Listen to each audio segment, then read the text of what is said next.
Well, thank you everyone. Welcome to the Stirling Photography Festival, Flow 2021. We've got a fabulous turnout for this evening's event. Ted's pulled in a big audience, as we've already said, from right across the world. We've seen Finland pop up, Yukon pop up, Surrey and Kirkcudbright. So we're from all over the place tonight. So welcome everybody, you're most welcome. I'm just going to do a very brief introduction and then hand over briefly to Megan on some tech pointers, but then to Ted on his presentation.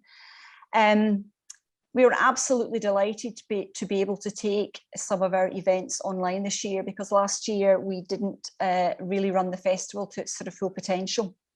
But over the course of the year, like everyone else, we've come to grips with this thing called Zoom. And we thought we would just embrace the opportunity to use it for our festival this year. And one of the wonderful consequences of that is that Ted is able to dial in tonight, and he's dialing in from Italy. So as well as having an international audience, we have an international speaker as well, which is absolutely fabulous. So Ted's going to take us on a journey tonight, and he's going to tease us a little bit along the way, I think. But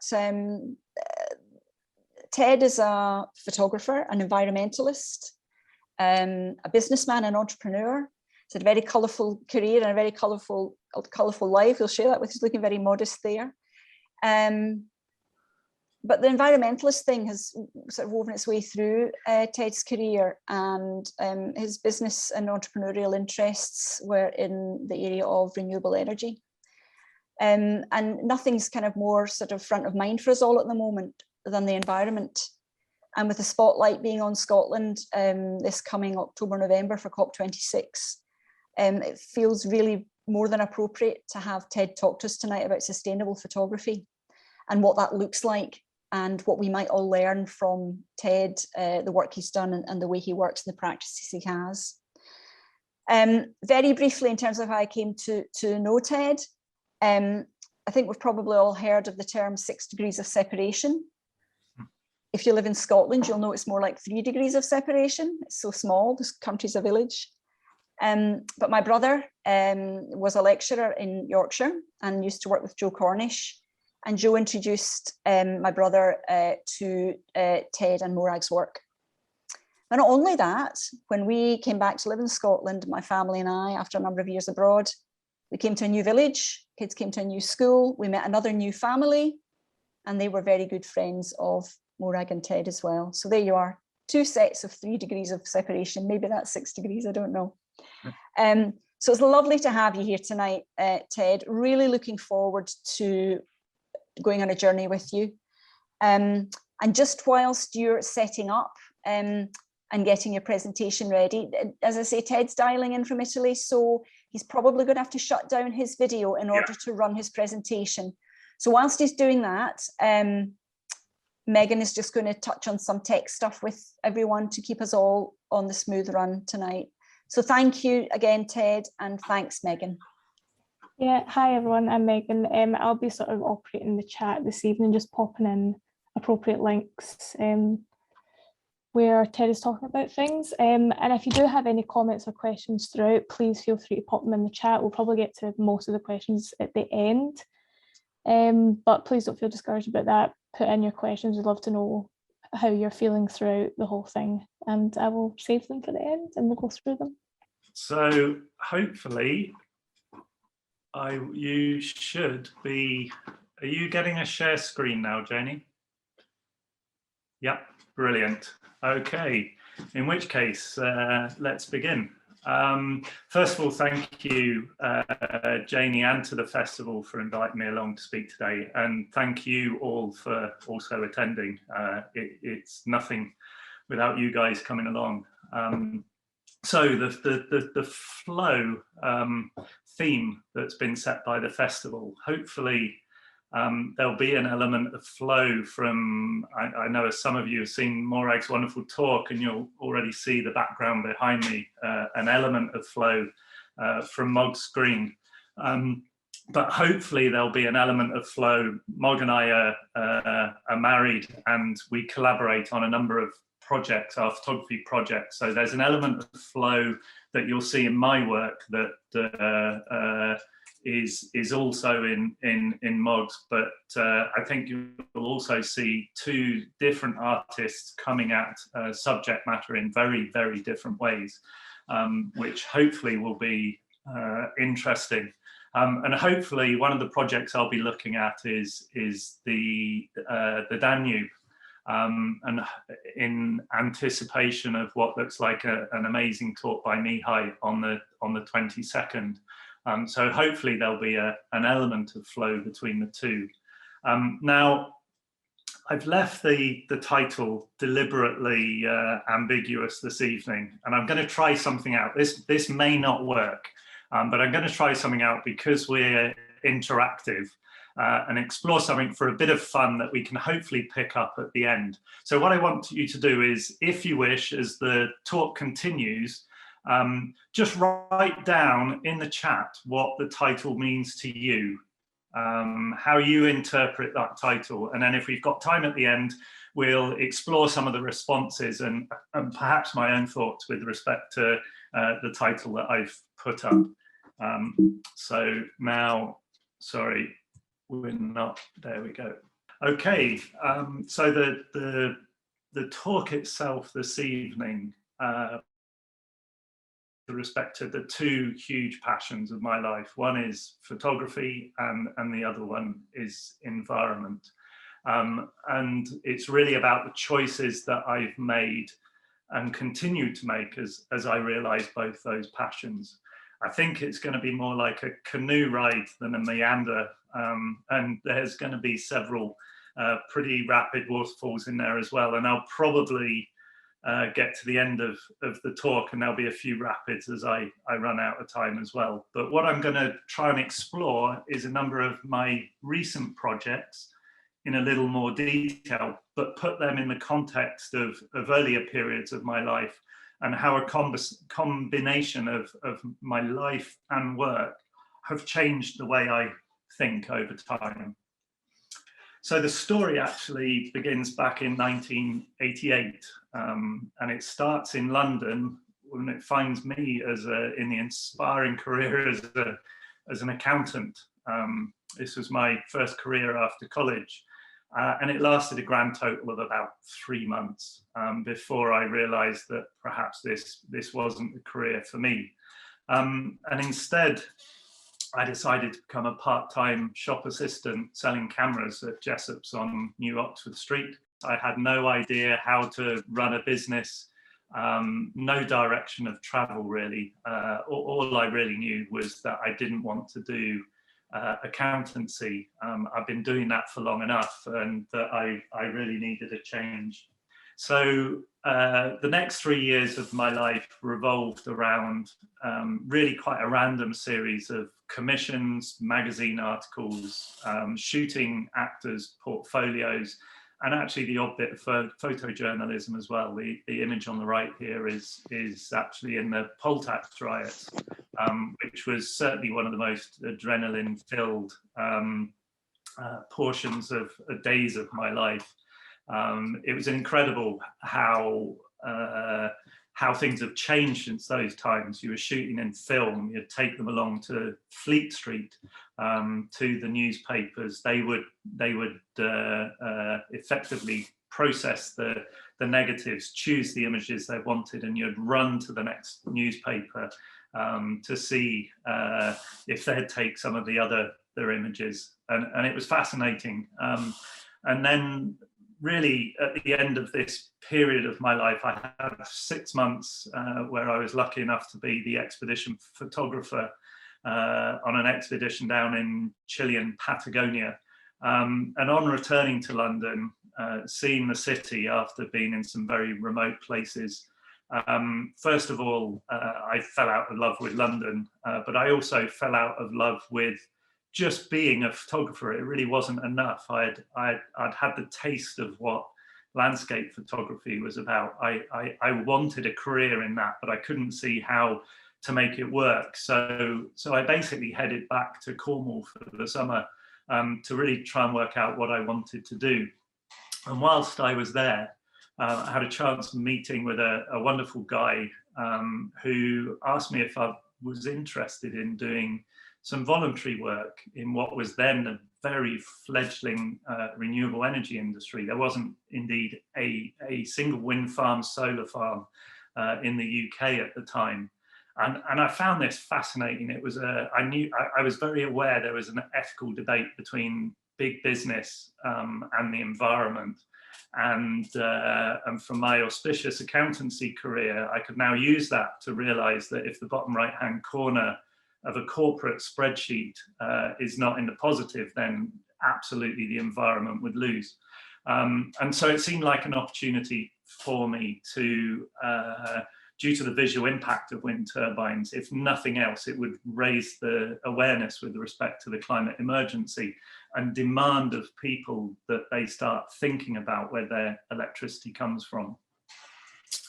And that really formed the core of the next 14 years of my life. I actually moved north of the border to Glasgow in the mid-90s to co-found a little renewable energy consultancy called Natural Power. And we were based in a spare bedroom of a friend of mine in the West End of Glasgow. I still had no idea how to run a business, and quite frankly, we didn't care. All we were interested in was the cause and what we were doing. And then a few years later, I also had the honor to meet a Norwegian called Fred Olsen. Even then, he was about 127. He was, and he remains that old today, but he's still very actively involved. He's actually about 93 now, I think. But he was an absolute thought leader and a bit of a visionary, and he taught me a huge number of things. But more important than anything, he shared the same vision as us with respect to renewables. So he basically invited us to move our company down to his estate in southwest Scotland. He let us design and build our own eco office to that effect, which we called the greenhouse, and you see it here in this image. And we could do the reason being that there was a significant amount of rural depopulation in this part of the world, and what we wanted to do was to try and prove, we were pretty anarchic in those days, and we wanted to prove that you could run a high-tech business out of without having to be in the middle of London or a major conurbation. And we also wanted to create our own ethos. And so you'll see on the bottom left-hand corner, we have dog kennels for 40 dogs, so people can bring their dogs to work and go for walks whenever they like through the day. We built a gym, and we have people that go off running at any time of day that they like. It's a very flexible working environment. And in the design of the building, all the wood came from the estate itself, wherever possible. And we tried any number, and we failed many times, but there were some successes as well. We tried to get sheep to mow the grass, but all they did was stand by the front door and leave us presents in the morning when we came into work. So but out of this office, it started off as just the top left-hand corner, and we doubled the size with the bottom left-hand corner, and then the umbilical takes you to another building that effectively doubled the size again, and we now employ over 100 people out of this office and actually manage almost a third of all the onshore wind turbines in the UK through a 365-day-a-year, 25 hours a day, 7 days a week control center. But having done this for 15 years, I once again got itchy feet, or so I think the reality was I burnt out at the time, if I'm completely honest, and I needed a change. And so, true to form, I did something a little bit different, and I bought a camper van and decided to live in it for a year. the original idea was to do it in Scotland, but I don't know whether any of you have lived in a camper van in the middle of winter in Scotland. It has its moments, and I was in the pub one night with a friend. It was pouring with rain, and I said, I'm heading south until I find I can wear shorts. And unfortunately, there was a big storm in Europe at the time, and I ended up in the Sahara for 3 months with some wonderful locals who basically told me to point the wheels of this my camper van into a distant horizon with no features on it whatsoever, and told me to drive, and somehow we'd end up at an oasis in the middle of nowhere, and it was an amazing, memorable event. But the purpose of the year was also to see if I could rekindle my love for photography and create the ability to set up again, but this time focused towards landscapes. So I basically bought myself a digital camera, and also through the process taught myself digital photography and post-production. But the focus was very much towards images that still were very traditional in their style. And through the course of the year, I got a few pictures. This actually is still commercially my most successful photo. This actual photo, 2 years in the creation, because I knew exactly where I wanted the photo to be taken from, but I wanted sheep in the foreground. I needed the bracken to be brown, otherwise it was too much green and shot. It needed to be when there was a big storm with shafts of sunlight coming through to give the contrast effects. And because the bracken was brown, it had to be in the middle of winter that I took the photo. And that meant only a few hours a day when the house was in sunlight. So on the day, it only took about an hour and a half to get the final image. But I was waiting for 2.5 years or 2 years for the final image to happen. But I was very pleased with the portfolio I got, but at the same time, I also started exploring creativity with digital, this brand new format that was revolutionizing the way I could take images. Suddenly, I could see the image that I was shooting in the camera, and I could build images over a period of time. This shot is it was one that exploring this methodology at the Hermitage, and I could slow the shutter down and see the results of that in the viewfinder and adjust the shutter until I got it exactly how I wanted it to be. The shoot took about 9 hours. I'm doing a lot of learning on the job here, but this was fascinating, and it played out in the next phase of the project. And also I said that I was looking to try and build a new business. So in the last couple of months, I basically traveled around the UK taking shots of wind farms. I knew a lot of people in the industry at the time, and that created a niche from which I could develop a number of clients, which held us in good stead and paid the bills. But I then also met Morag, and I'm ever grateful to her for actually introducing me to a completely new method of shooting. I was trying to tell her to use a tripod and go out at dawn and dusk, and she was exploring photography from a completely different way.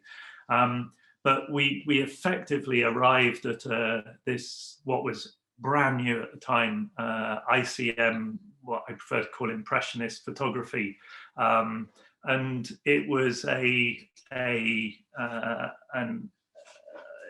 inspiration to me to be suddenly shooting in this completely different way, free from all constraints. There was no one telling us what to do. No one had done it before, so there were no rules to apply. There was the great Freeman Patterson, who you should explore his work, and we'll try and get it up in the chat, a link. who's done a huge amount of work with film in this area. And another guy, William Neal, was unbeknownst to us in Yosemite doing a similar thing with digital. But this freedom, we both explored from very different directions. And my way of looking at Impressionism at the time was exploring light and trying to understand better how painters saw the light and interpreted it on the canvas. So instead of looking at books of portfolios of inspiring photographers, which I'd done to this point, I started exploring different books and the works of painters, and having that influence the sorts of images that I was shooting. And we didn't care who took the final image. We started joint signing our work, and that allowed us to share and collaborate in the project fully, exploring new ideas, telling the other how we were arriving at solutions, and that made us learn much quicker. This particular image, a sort of I would guess, a Van Gogh-y type style of brushstroke. We were very proud that a friend actually said this was the worst image that they had ever seen in their life. And we found this was great, because when I had an exhibition of that original traditional portfolio, there was a guy who came up to me and he said, "Yeah, that's quite nice, isn't it?" He goes, "It's a bit like a Colin Pryor, isn't it?" And that for me was well, I said, yes, it's a bit like Colin Pryor, and moved on quickly. But this was the nice thing about this work is that we started getting emotive responses, and rather than it being average or like something else, it was new. Some people loved it, some people hated it, and we loved that you were getting emotive responses from your work. Rather than, oh, that's pretty, or that's all right. I put these slides up. We also went into the urban environment to shoot it. And I'm not focusing on technique or anything in this talk, but what I'd like to say about this is really, we're very lucky. We live in a very rural environment, both our house in Scotland and Italy, and we spend very little time in the city.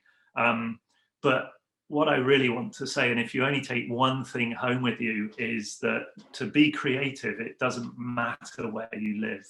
You don't have to go to a national park to see beauty in the landscape, whatever that landscape is. And you can be creative equally in the city, in an urban environment. And really, if you can find a subject matter that grabs you, then embrace it and explore it creatively and see where it takes you.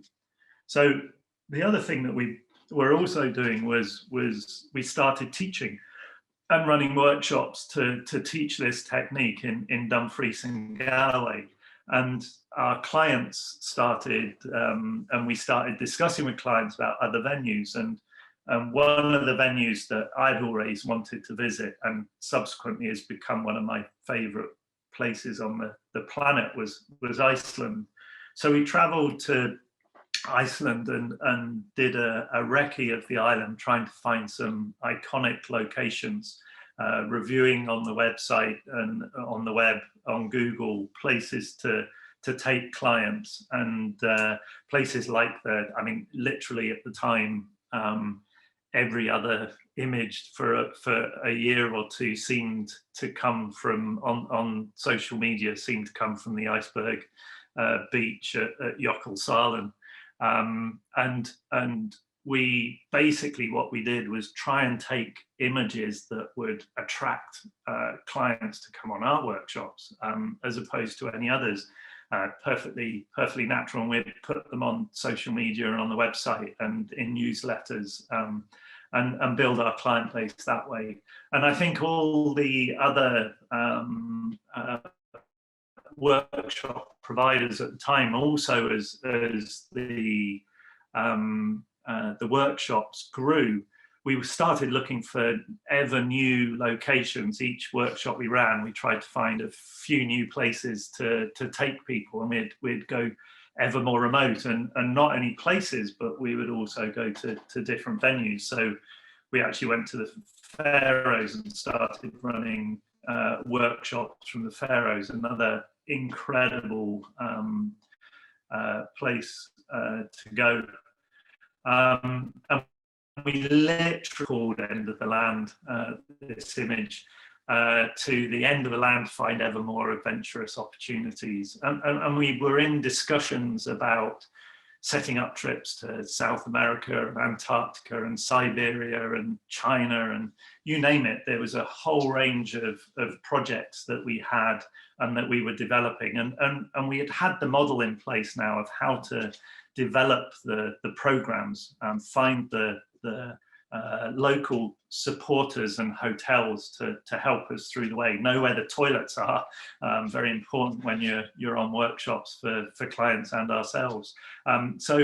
But our plans were put on hold. I was actually asked to go back to natural power for a period as they went through they kept on growing and they were looking to restructure the business.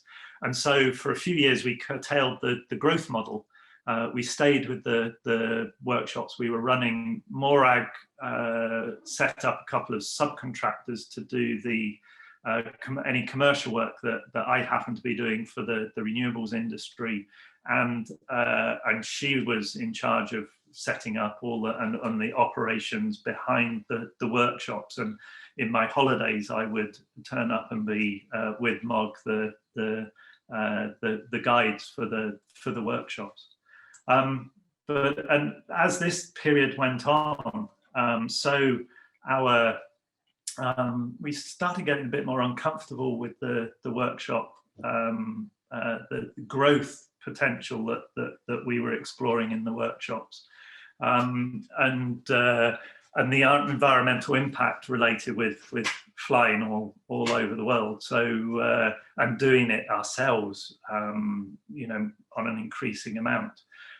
So we, as we became more concerned with this, what we started doing was doing carbon offsetting the tours. We did a calculation of the carbon impacts and started offsetting that on a regular basis. And at our small holding in Scotland, we planted several thousand trees to help offset our own individual footprints as well, in addition to that.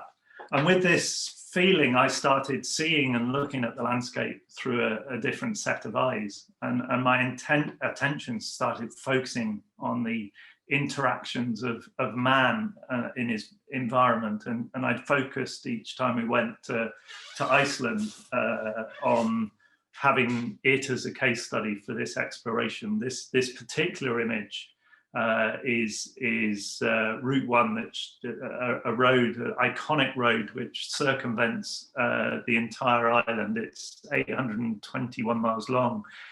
It was completed in 1974, and it brought huge social improvements with the access that it created some very rural communities. But with that, it allowed access to this growing tourism market. And so I started exploring that. And this little graph shows that growth very clearly. In 1950, there was just over 4,000 people visited Iceland. And in 2018, it was over 2.3 million people in an exponential continuing growth.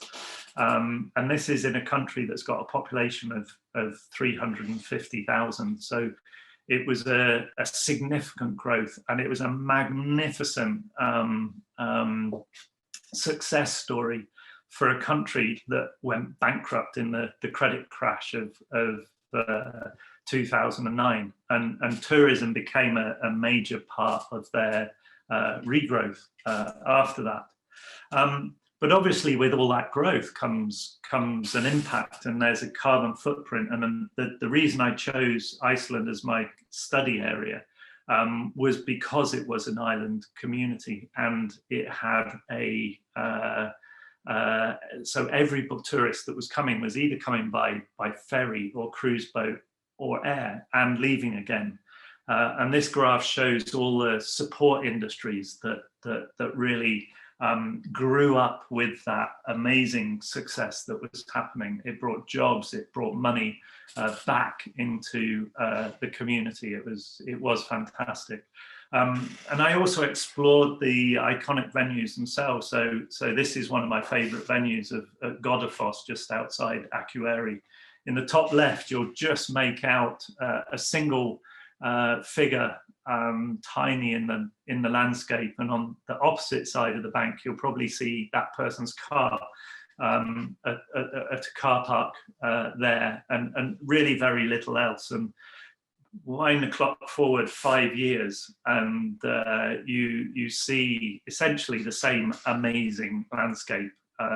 But you've now got that exponential growth at any time of the visitors coming along, of a very defined track and path, and also fences that they've had to put up to protect the people from falling off the edge of the cliffs, but also to protect the very sensitive ecosystems around about.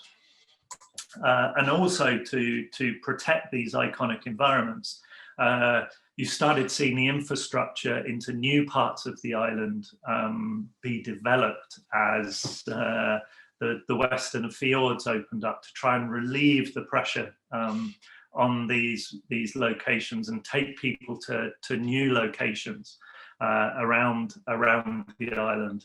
And this image tries to portray the increase in energy that was required to satisfy this visitor growth. It's the lights of Reykjavik as you come in on the plane to land. From a carbon perspective, this was great in Iceland because it's predominantly renewable, either coming from geothermal in the ground or hydro. But you know, just because it's renewable, you have to remember that nothing comes for free, and even the hydros were having to dam landscapes and change landscapes to create this energy for the future. So as time went on, I think this image for me symbolizes the fact that my own personal anxiety was starting to grow from a personal perspective, that we were developing our business because of the requirements to meet the demand, which and we realized that our business had become the problem with respect to climate change. We were actively encouraging tourism, global tourism, and nearly got very involved in doing it on a much more wider scale. And I'm sure you can imagine, as someone who's been an environmentalist all their life, this came as a profound shock to me. It just hadn't occurred to me because it had just built up very quietly over a period of years. I hadn't realized what I was doing and where I was going, and it was quite a realization. And I realized or felt that the offsetting that we were doing, despite over offsetting, was just a compensation and a greenwashing for our business to justify our actions, to continue and grow and continue the model. And we came to the point that something had to change, and so we stopped.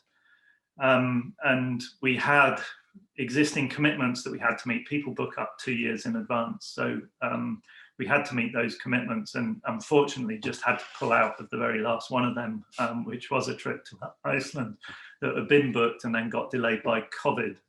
But we've unfortunately, due to vaccinations, we've not been able to take that up, and another leader has had to take it on for us.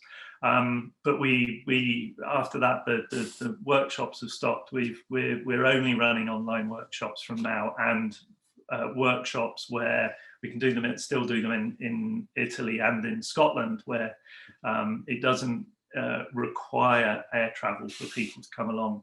We stopped personal flying. We'll still fly if there's a need to do it, an emergent family need or something like that, where there's a need, but not just because of a desire, and we've also started on a journey towards reducing our consumerist mindset as individuals, and basically to refocus the business to new revenue streams. We gave ourselves 2 years, and that was back in 2018. Which brings me nicely to the first of the new projects that I'm going to discuss. And the first trip took place in 2019, and it's a trip, an immersion, if you like, along this incredible river, second longest river in Europe. It's about 2,800 kilometers in length, and how long it is if you're cycling along it depends on how often you get lost. The idea is that the immersion itself is the project, not the photography that I would take while I was there. And I took a camera, minimal kit, just single camera, 2 prime lenses, and that was it. I had no preconceived subject. I consciously did no research. I didn't have a single hotel reservation or agenda on the trip. But it wouldn't be fair to say that I didn't do a level of research, because as a result of transitioning the business, did an awful lot of reading and continue to do so, both on a wide range of subject matters. And what I tried to do was look at my attributes as a person and the areas that I love, and as an individual. So geography I did at college, so I started exploring the links between geography and art, and which was fascinating. And obviously outdoors, very much nature-based, looking to slow down the way we worked.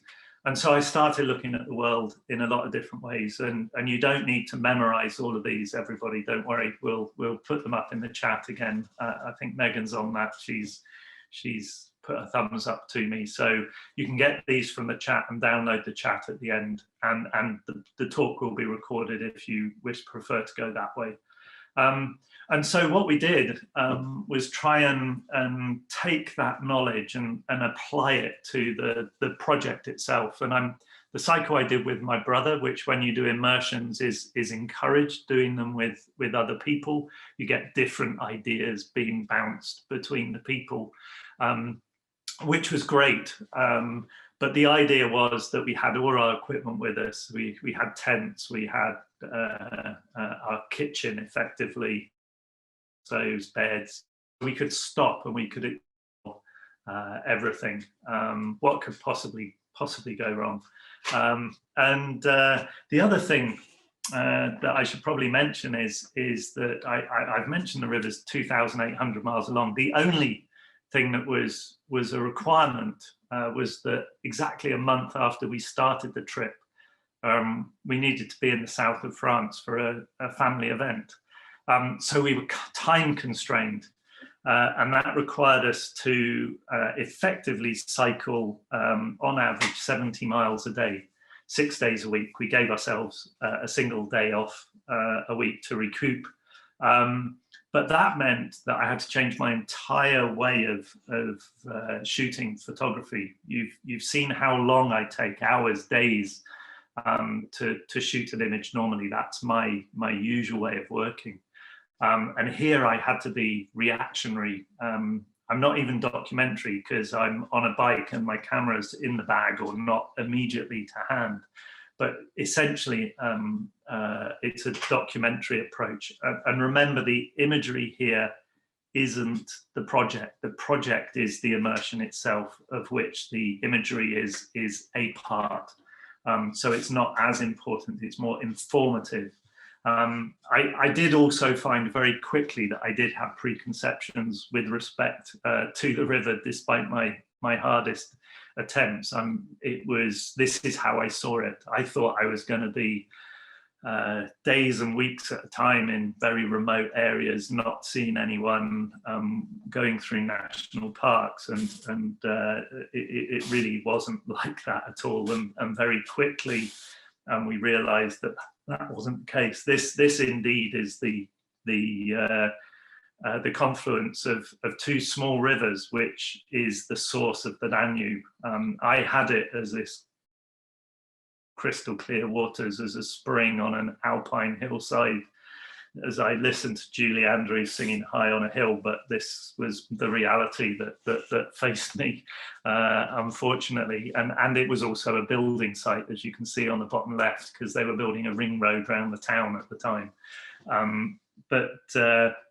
These were the sorts of things that actually made the project, because you had to readjust and reattune yourself all the way through.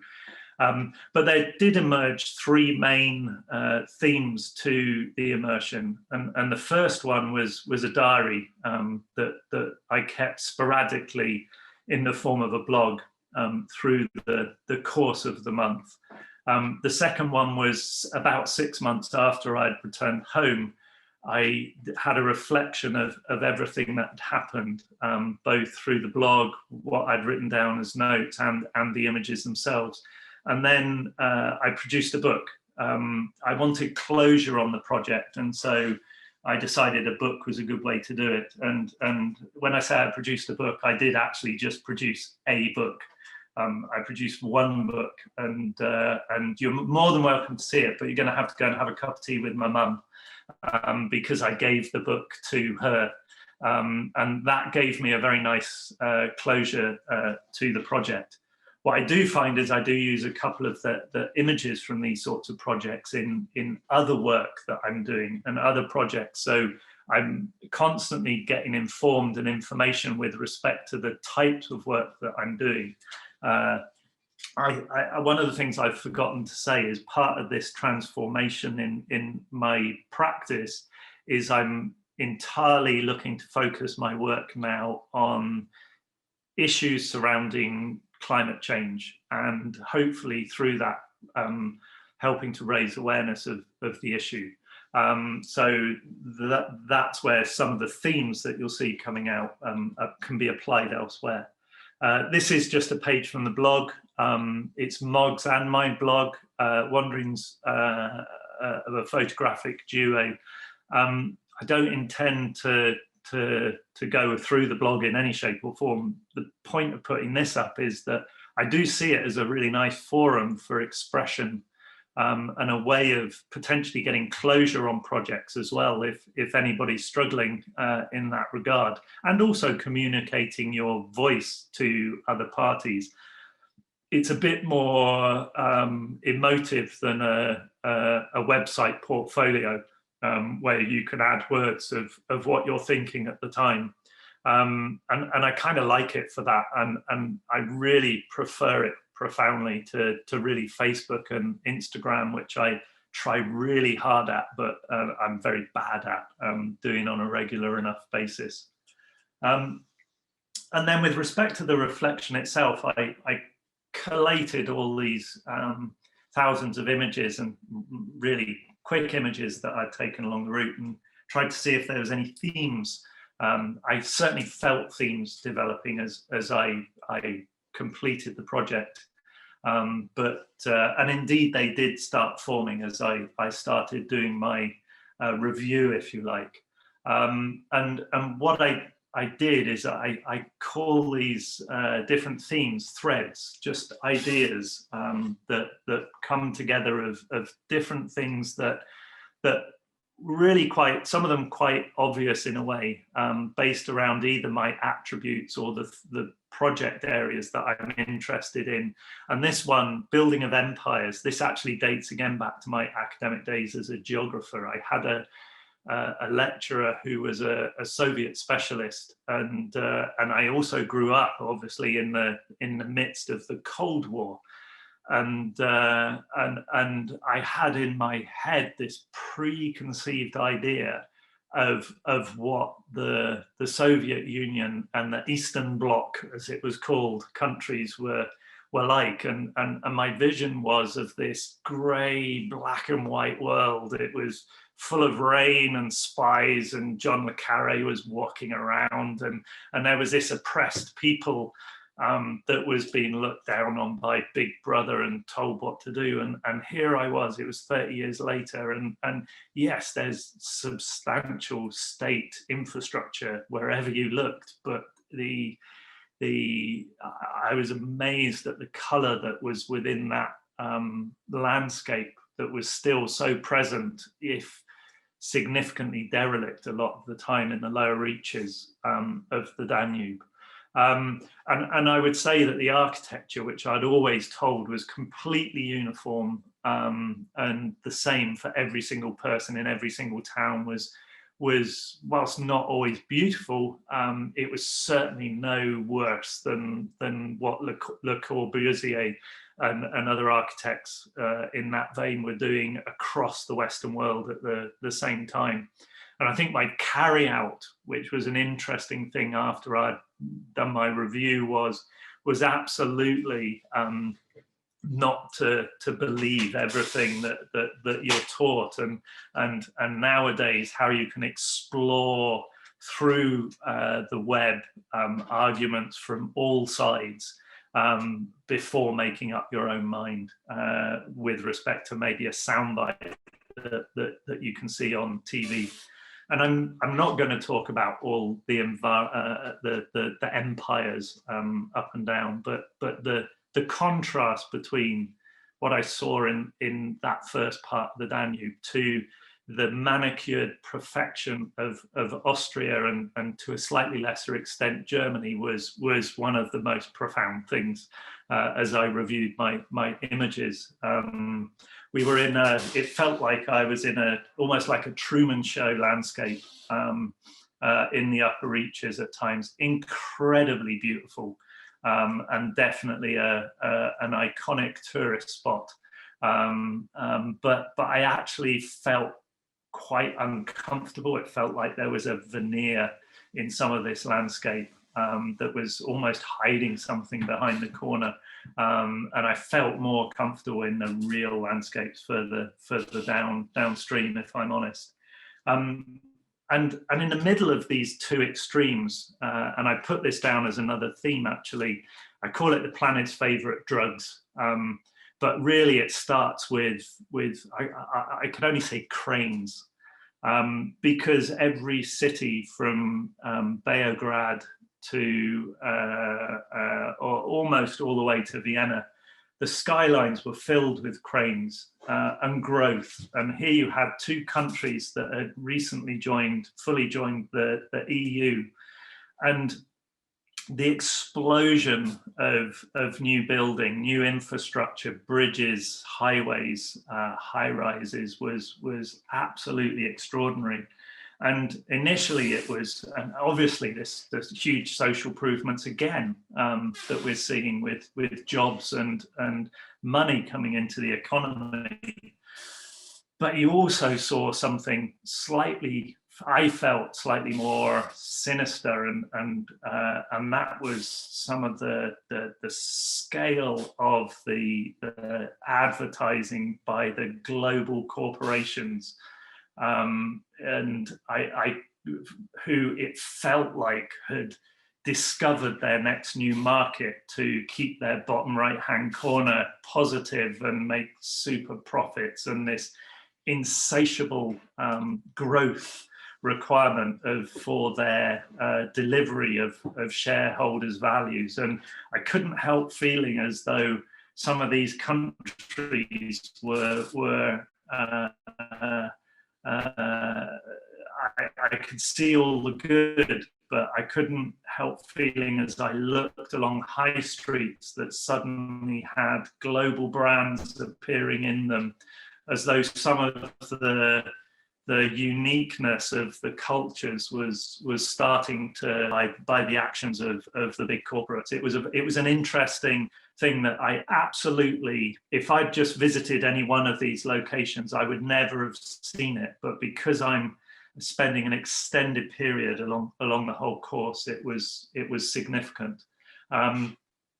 And then there was, I obviously coming from an energy background, I'm always fascinated by the energy, and it was, you've got 20 million plus people living along the banks of this mighty river, and they all need energy, and increasing amount of energy. And so I think there's 60 dams, 62 dams in fact, that cross the main river itself, and well over 200 that cross her tributaries, providing absolutely renewable energy, which is great. But it was also interesting to see the nuclear plant, and more, for me, more sadly, particularly in Germany, the coal-fired plant, and the extent to them as I started doing my research, and hopefully these are things that we'll see change in the near future.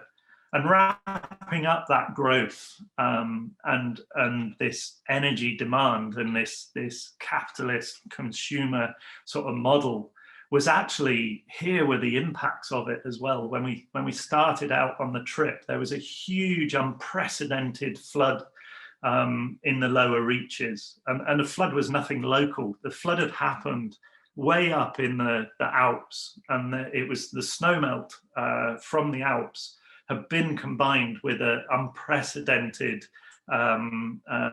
rainfall event. And here we were several weeks later, and thousands of miles away. This was the consequence of that. And I couldn't help but smile at seeing this growth, and the causes that I was seeing along the course of the river, and full circle back, long way from where the event had happened, the consequences of that. But you're also seeing, the photo on the right is solutions as well, and people adapting to this new environment, building their houses on stilts, and huge levees, banks along the river, which you cycle along for hundreds and hundreds of miles at a time to keep the waters back from the people and the industrial agriculture that sits behind. And then the other, probably the most powerful and immediate response I had was with respect to the horrors that actually man along the length of this river has bestowed on his neighbours throughout time. And it really affected me very, very deeply at the time. And it was a very uncomfortable experience, because you had the breakup really not that long ago, less than 20 years ago, it came to an end of the Czechoslovakia and the horrible war that followed that. And I was watching that from my sofa in the UK, and it was so simple to switch off from those events that aren't local and immediate to you, just as it is to climatic events that do not happen on your doorstep. When the rainfall hits you, you know about it, and you deal with it. But when it's somewhere else, it's a completely different matter, and it's easy just to blank your mind off. And here I was in the midst of it, not just the Second World War, but there was the Soviet repression of the Soviet period, and the dictators like Ceausescu, and the work that they did, and it had a very profound and deep effect on me, as did the exact opposite of it, and the amazing humanity that you saw throughout the journey. We stayed an extra day in Vienna for the Gay Pride March, which happened to be happening at the time we were passing through. And actually, I went and did a bit of research, and I realized that the EU has actually brought about the longest period of sustained peace in the continent's history. And this event, to me, exemplified a sense of community, and probably the biggest sense of community I've ever experienced in my life. It was a wonderful event. And at exactly the same time that this was happening, and we were cycling along the course of the Danube, and what I felt as I was here witnessing this community was the the lack of discussion that took place at any depth with respect to sort of true community values and neighbourhood, and some of the I felt were missing. I leave this thread with this image purely because for me it was just two ladies sat in a coffee shop, getting on with their lives, very simple lives, and the sense of neighbourhood community was just very wonderful as we wound our way upstream.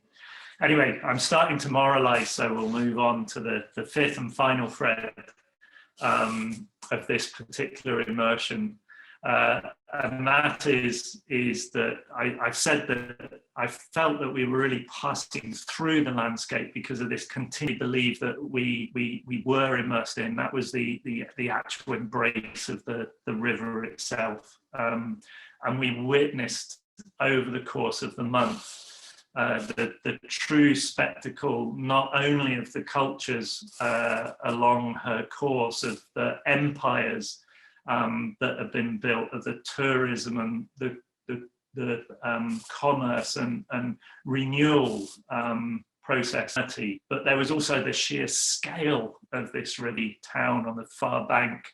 It looks like Lego pieces within the immensity of the landscape that we were seeing. And then you had these interventions by man that broke the flow of the river. They were attempting to not only extract the energy, but also to balance the flows further downstream, unsuccessfully as it turned out while we were there.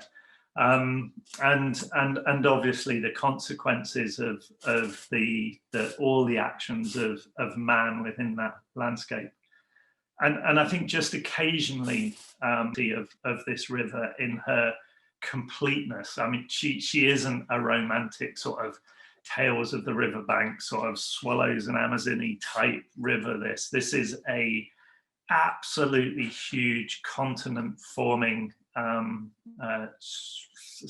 natural individual, if you like.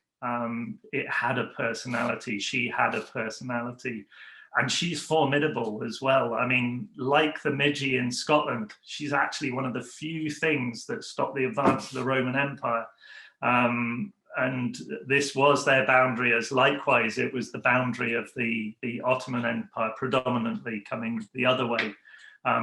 That's how much of like a mountain range she has that much of a presence, an impact on everything that happens along her banks. I'm going to finish with this slide very quickly. This is the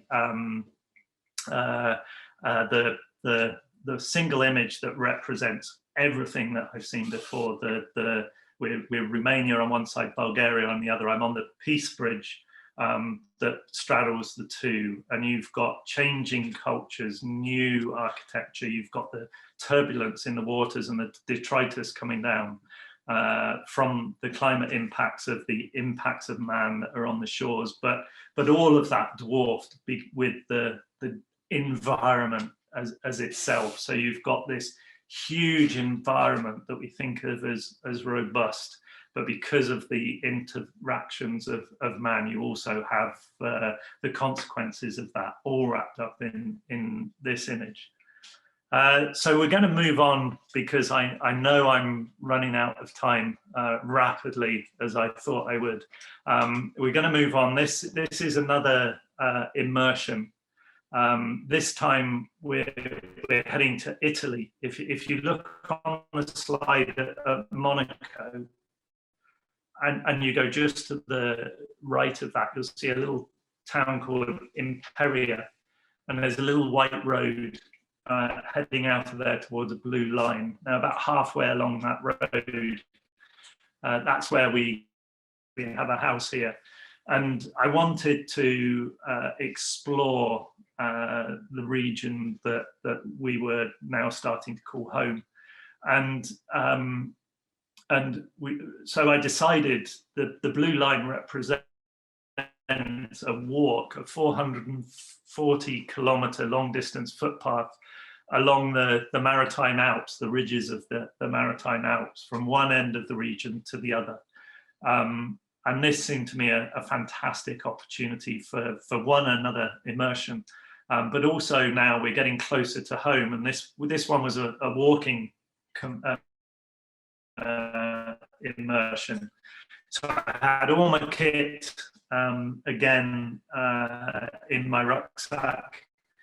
The two images on the right hand, a very simple camera setup for recharging, the latter of which was highly unsuccessful, which I'll come to in a second.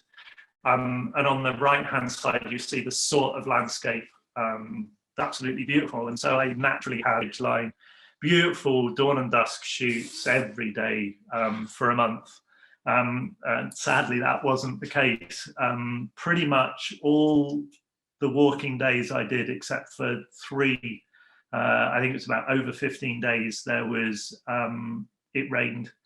And I actually had to, at this point, shortly after this point, I had to actually descend off the ridge tops because of a 2-day storm coming in. The far right hand side here, where is at 2,300 meters, that's Monte Saccarello, and is the highest pass that I went over through the course of the trip. And so I was in the clouds most of the time and walking through wonderful beechwoods and woodlands along ridges. And so my landscapes were much more intimate, and my focus was much more intimate. Now I'm walking on my own here as well, so which was a completely different experience. And I have to say, as an immersion, it's probably more, I actually prefer it as an experience to doing it with other people. I'm happy doing either way, but this gave a very different mindset, extended periods of solitude to think and immerse yourself in environment. And it's amazing how themes reoccur, but on this trip as well, and whether it's because I see them because it's the type of person I am and my character, but the unprecedented events. In this region, we've had 500-year unprecedented events. Sorry, we've had 3 unprecedented events in 5 years, the 100-year event that they're called. This was a very localized storm that literally blew the tops off the hills and destroyed everything in its path, including the path itself. And I spent 2 days literally having to navigate my way around completely fallen, extended tracts of land. And we actually had last November exactly the same thing happen, not 5 miles away from our house. One night we were literally cowering in the basement of the house here as part of our roof blew off, and bridges were swept away downstream of us through a very serious one of these events, much less than the one they've had in Germany really quite recently. But I mentioned earlier about this disassociating yourself because through television and media, but when you're part of one of these events, it's really very, very powerful and scary. So I did take a number of images of that, and along with that, as the snow melted, I completed 2 very personal little portfolios of that along that theme. But the extraordinary one that came out of the project was the amount of abandonment that I saw, abandoned houses, buildings of all descriptions along the route, which was very fortunate for me given the rain and a very damp tent, because it meant I could stay in them. But I got home back to the house and I started exploring why these buildings were empty and had been abandoned. And it's a very local project. This is all within probably 15 miles of my house. I've done this project on this abandonment because with my research, I realized there's been a huge rural depopulation of this area since the Second World War due to industrial agriculture on the plains to the north of here, of urbanization, due to, again, all of this social good in theory. You've got jobs and money and coming to people that were very poor. And also migration to the New Worlds, where they were trying to build their own societies, and people would come up from the city inviting and paying people to leave and get on the ships and head off to the States and the New World, if you like. And what they left behind and have left behind over the years is incredible. There's completely deserted villages, and they just walked away. The pajamas are still on the bed. There's palazios in our local village that are falling apart. You can actually buy this one if you want for 95,000 euros. Anybody? Probably cost you $500,000 to renovate it, but 34 bedrooms. It's a stunning piece of architecture. That next door to that, as automated processes in the cities make it cheaper and more efficient to run. But I'm conflicted again, because as society changes, and the nature of the society changes so incredibly quickly. Nature has come back. Within 70 years, when we arrived here, we just thought it was forest. But 70 years ago, most of these hillsides were being farmed by hand in what was, until the 80s, essentially a subsistence community. And only since then, through EU-funded projects and rural depopulation, our local area has gone from 10,000 to 2,000 since the war, to give you an idea of the scale. But nature's come back, and you've got the same thing in Eastern Europe, huge levels of carbon sequestration through abandonment of these ex-Soviet big farms in local rural farms in our area. And I'm going to finish the project with really probably Back to the Future. This was actually a first environmental project that we did. And it was based around us building an eco house in Scotland. It's our house in Scotland. We made a huge number of mistakes and had a few successes with it as well. But the idea was that I felt that if I was working in this area and advising people in this area, then I should at least know what I'm talking about and speak from the failures as well as the successes. And as a result of trying to get this zero energy house with rewilding a small piece of Scottish hillside, we decided we'd try and do a zero energy project and a zero carbon travel project. So we decided we'd take every photo from the same location, hence the zero footprint. And we spent 5 years doing this project. It's on the website. You can see a lot about this. There's various articles, etc. And it was a while ago, but the culmination of it was the production of a book, and it was a run of books that we produced, a limited edition run. But what it's also done, and Morag said a lot about this in her talk, is this focus towards the local and the way it's opened our eyes. And I'm just going to do one more project to expand on what Morag talked about. And that happened this year. This is not the same location, but it's zero footprint. And it was related and started through Nomo May, where through probably a bit of laziness, I decided, oh, that sounds like a great idea, and has turned into a major project for me. The concept was very simple: don't mow your lawn and see what happens. And it was fascinating. I got down on my hands and knees and started exploring the world. And as I saw it through the eyes of an ant, and I was absolutely amazed at what I saw. And the nice thing about this project is that everybody talks about the bees and we need to save the bees, but most people go, well, how do I save the bees? They sting and they're nasty, and I really don't know what to do. But actually, when you talk about the pollen makers and the plants themselves, everybody can do something, be it a window box with flowers in it, a small area of rewilding on their land, and writing to the council telling them not to put Roundup on the road verges. And in this way, we can create corridors of biodiversity.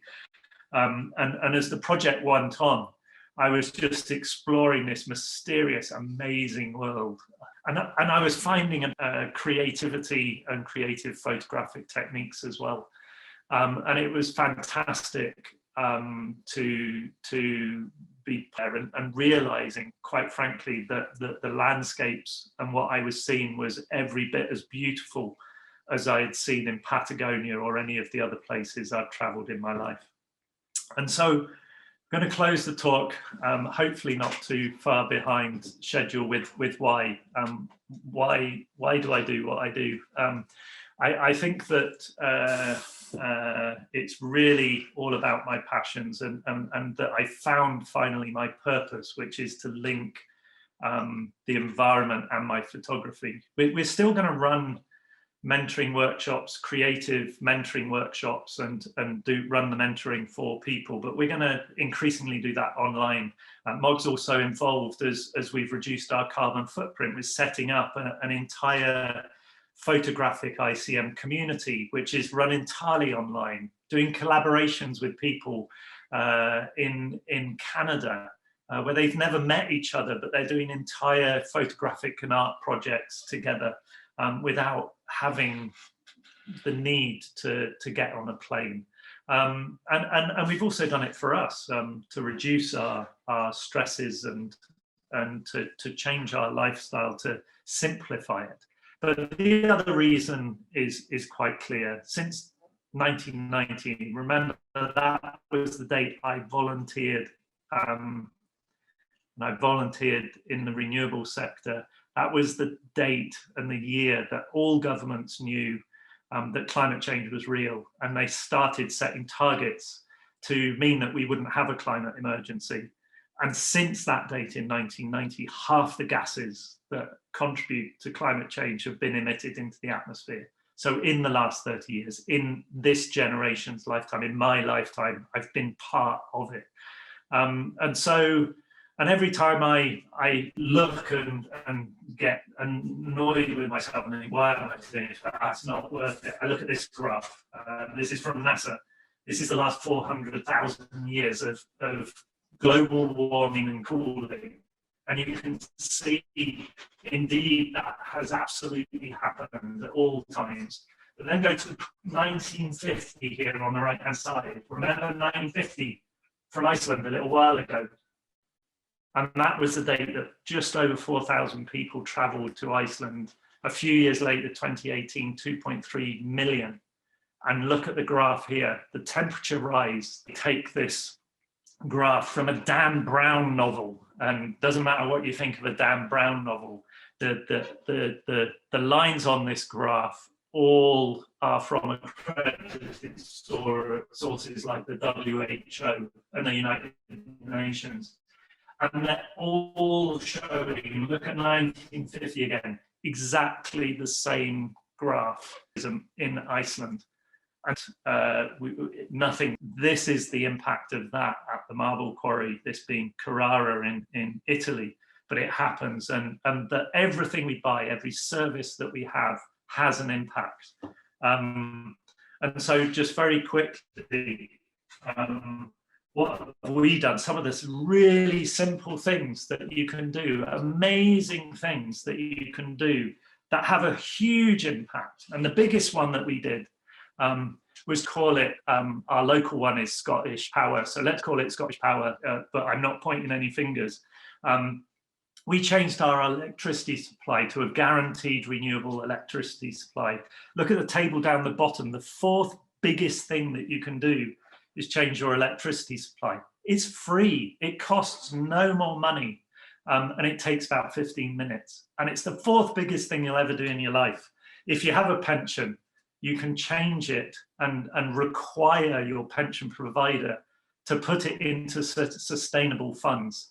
The pension funds fund projects, investment projects. And if you don't tell them otherwise, they'll put it into a coal-fired power station. But if you require them to put your pension into a sustainable fund, it takes half an hour. And these funds are performing as well as all the other funds. Penalty for doing it. We've decided not to fly. It's been the best thing I ever did. I feel much better, and I've discovered whole new worlds on my doorstep. We do eat less meat. I'm certainly no vegetarian, but we eat less meat. That's number I can't see, about number 6 on the list down here.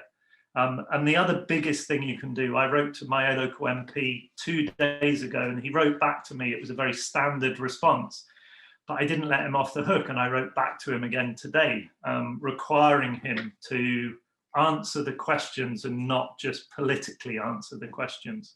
It's actually very satisfying. And from a photographic perspective, in acting local, you can be just as creative, and whole new worlds will open up as you do so.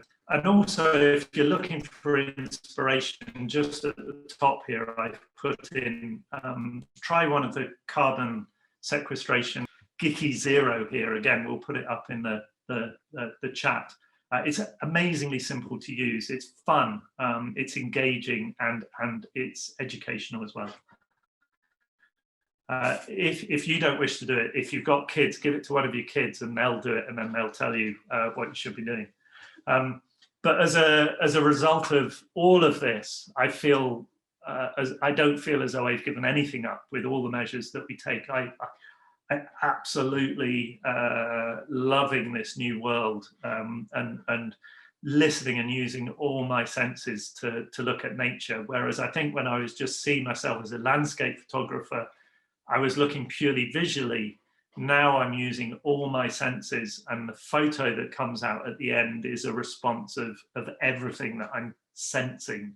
And at a personal level, if nothing else, it doesn't matter what the audience is. Personally, it's very satisfying. And I'm going to leave you with the slogan that Friends of the Earth came up with in the 80s, but I think is ever the more fun to try now, and ever more pertinent to do. And with that, I'm just going to thank you. And if there's any time left, I'm open for questions.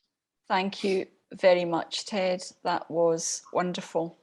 Thank you for sharing so much of your personal experiences, thoughts, and challenges that you faced.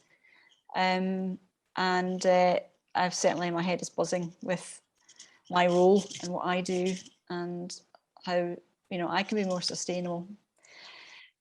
We do have some time for questions. We've got a couple of questions in the chat. So if anyone would like to just pop questions into the chat. Megan, I don't know if you want to try and pick those up if you've been scanning them for Ted. Thank you. Yeah, there's a few. The first one comes from Janet saying, how do you and Morag travel between your home in Scotland and Italy? Yeah, brilliant. Love it. So actually, we currently have a car.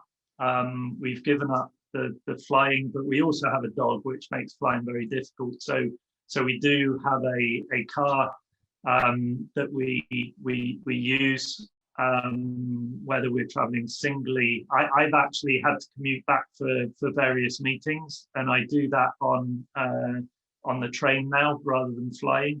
I can actually get from my house in Imperia to Glasgow Central in 18 hours if I use the sleeper. So the mindset, if you change your mindset with respect to how long it takes anywhere, and you say it's a day to get from A to B, people talk about the flight. I used to do it when we worked in natural power, and we had that very remote offices, and we had to get to a meeting in London. And we actually did a test of it. One person flew and I went overland. And when you fly, you have to get to the airport early. You stand in queues for hours. The flight itself is super short, but you then have to get a train at the other end and get into the centre of London. 20 minutes difference, it turned out, that it took from his doorstep to my doorstep, which are equivalent distance, me going by train, him going by plane. But what I'm also looking to do, which is a fun one, is I've actually imminently getting an e-bike, and I'm actually looking to commute between Italy and any meetings I have on the e-bike. Got spare batteries for the e-bike, so I can do 150 miles a day and stay in a campsite, recharge the batteries, and keep going, or a hotel. And I've recalibrated my lifestyle with respect to time to account for any of the changes that I've had to make.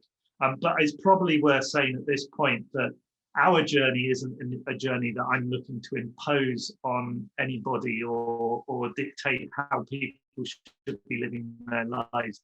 Everybody has their own journey, and everyone's is different. So you have to find the way that works for you. And I'm just an eco nerd, so I do kind of all of it. And the other thing is, we are imminently looking to get, if you look at our website at the minute, we're Googling what the options are, because we have quite big journeys, we need something that's got a reasonable range. If we just lived in Scotland or just lived in Italy, we would have had one for a couple of years now, because we rarely go more than a couple of 100, 200, 250 miles. So it's very easy to do if you're relatively local. Scotland's not easy for it, but a lot of places are. But yes, car.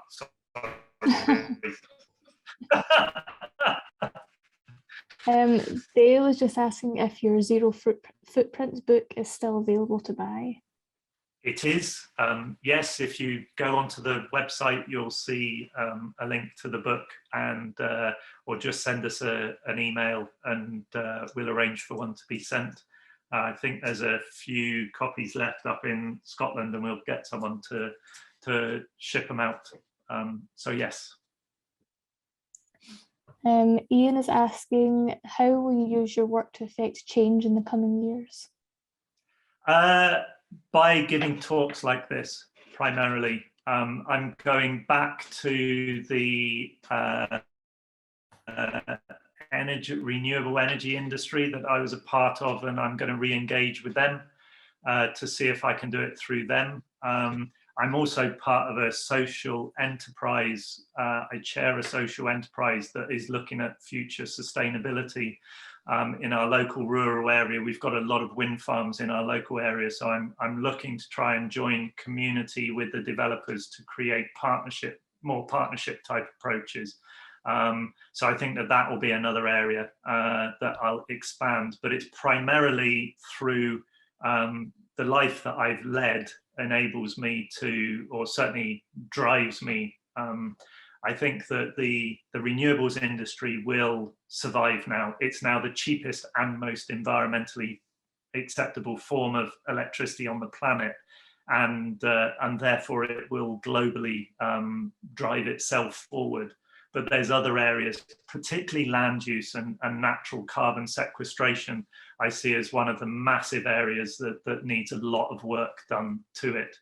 And so I think that there are areas. Morag's already been working 2 years in forestry, and the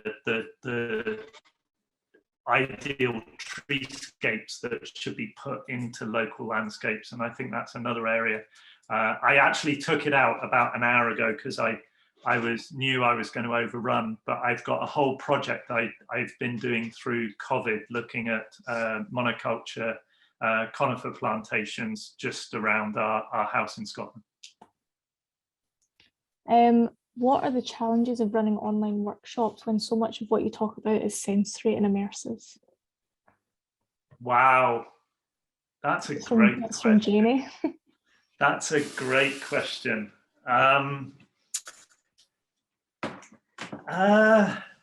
I think it's about time. I think that what we'll find is, instead of just having a chat for a few hours, it's not about talks and workshops. It's about having more of a coffee morning style where we just come together on a regular basis and people feel empowered and trust and comfortable enough that they can open up and discuss what they've been doing in that environment. And I think the important thing from the provider is not to talk, as I can forever on this subject, but to let the people on the workshop actually talk together. And I think a lot of it, whilst we will do workshops, the community type approach that Morag and Kaiser, who is also on this call, and Stephanie are running out of the States, is going to be a huge area of expansion in photography, where interested communities in ICM or landscape or portrait, whatever the genre is, come together on a regular basis and interact together in a variety of different ways. And it can be through talks being talked at, it can be through collaborations with other people in their community and like minds. It can be through techniques, but sharing, I think, and community are the big elements. Anne is asking, what do you think of all the rocket trips from Bezos and others which use tons of CO2? You better not start me on that. Shall we just, no, don't start me on that. Okay. Let's go to the next question. I think I've said enough. Okay. Elizabeth is asking, do you feel optimistic about the progress in combating climate change? Wow, I am known to be ever the optimist, and 30 years ago in 1990 I was so optimistic, and when I found that statement I put up just a few months ago, that half of all the emissions, despite a whole load of amazing people spending their life's work driving forward the climate agenda, I have become weary but I have to stay positive because there's no other choice. I had someone tell me the other day, it's too late, there's no point doing anything. I cannot accept that as an answer. We've caused it, we've got to do everything we can. And I know people that object to wind farms and other infrastructure pylons and other forms of energy generation. I'm not saying that you have to have this everywhere, and it absolutely should be appropriate development in the appropriate place, but our generation has caused this, and if that means that I have to look at a wind turbine and that's the price I have to pay, then I'm very happy to pay it.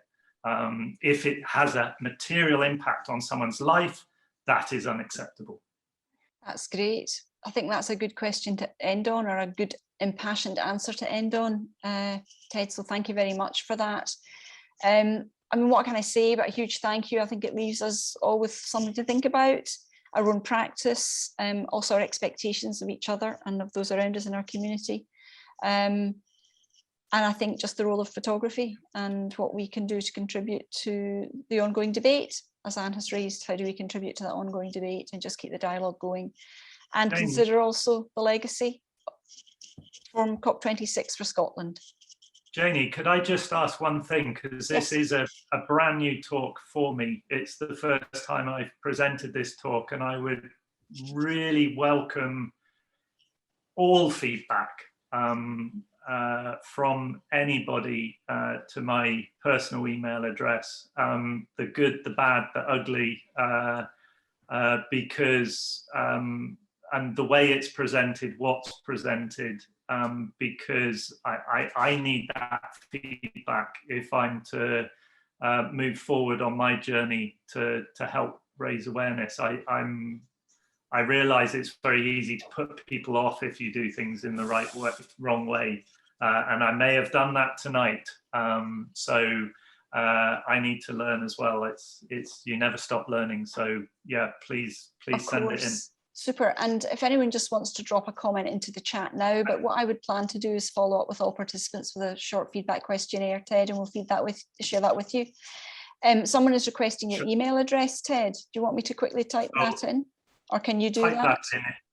tedleeming@me.com. I can probably do it right here. Here we go. Super, thank you, Brilliant. Ted. Straightforward, Ted Leeming, all one word, @me.com. Yes. Thank you, everyone. And yeah, I'll say good night. Thank you indeed. And a big round of applause for Ted. Yay. Thank you, everyone.